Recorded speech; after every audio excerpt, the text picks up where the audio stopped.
Chapter 13 of I Survived the Bombing of Pearl Harbor, 1941. December 9th, 1941, 9 o'clock a.m. It was 2 long days before Mom and Danny left Hickam.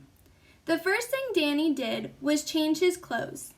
The next thing he did was sprint up to the Pseudo's house. Aki ran to him. Danny had brought him a present. One of the airmen had given Danny his wings. Danny clipped the gold pin onto Aki's shirt. "Mama!" Aki shrieked. "Look!" Mrs. Pseudo stepped away from her clothesline. She smiled at Danny and hugged him. But Danny noticed her red and swollen eyes. A feeling of dread came over Danny. He saw no sign of Mr. Pseudo. Mrs. Pseudo had Danny sit down at the little table where they'd had lunch just a few days ago. She sent Aki into the house to get his toy trains, and she told Danny what had happened. Somehow, Mrs. Pseudo had made it home from fishing the night after the attack, but the next day the police had come to the house. They were searching the houses of all Japanese people in Hawaii. Mrs. Pseudo looked down. "They are looking for spies."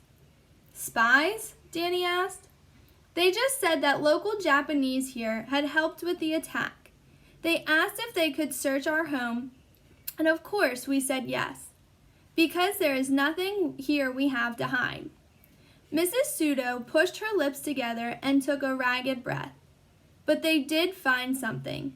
Something they said proved that Aki's father was helping the Japanese. The sketchbook. With all of the drawings of ships and planes, they took it, and then they took my husband to jail. Danny tried to understand what Mrs. Pseudo was saying. "What's wrong with drawing the ships and planes?" Danny said. They said he had given information to the Japanese about what ships were in the harbor and what kinds of planes we had. They said he helped them plan the attack. "But didn't you tell them that's not true?" "Of course we did, Danny. My husband has lived in Hawaii his whole life. He loves America. This attack enraged him. That night he came home from fishing, he said he wanted to join the Navy, the U.S. Navy, and fight the people who did this to our beautiful Hawaii. Did you tell them that?" "Of course," Mrs. Pseudo said. "But they didn't listen. I heard they have arrested other Japanese people. There is a rumor that they are going to put all Japanese people in America in jail." Danny couldn't believe that was true. Mrs. Mills always said America was the land of the free. Just then, Aki came running out with his toy train. "Danny, play?" he said. Mrs. Pseudo patted Danny's hand and got up to finish the laundry. Probably the best thing he could do for Mrs. Pseudo was to keep Aki busy. And so he brought Aki back to his house and they spent the afternoon playing. All that afternoon Danny thought about was Mr. Pseudo. Was there any way he could help? Nothing came to him until later that night when he was lying in bed.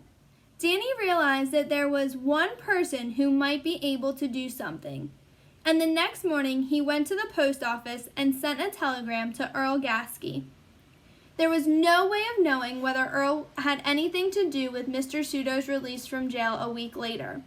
But Danny knew that Mr. Pseudo was back because he heard a shriek from the hill.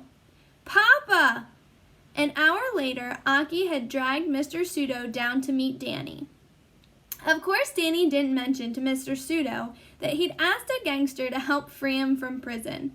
Who knew if the telegram had reached Earl? And if it had, who knew if Earl had even cared? But right now, there wasn't much Danny could believe in. So he decided to believe in Earl. And that's the end of Chapter 13.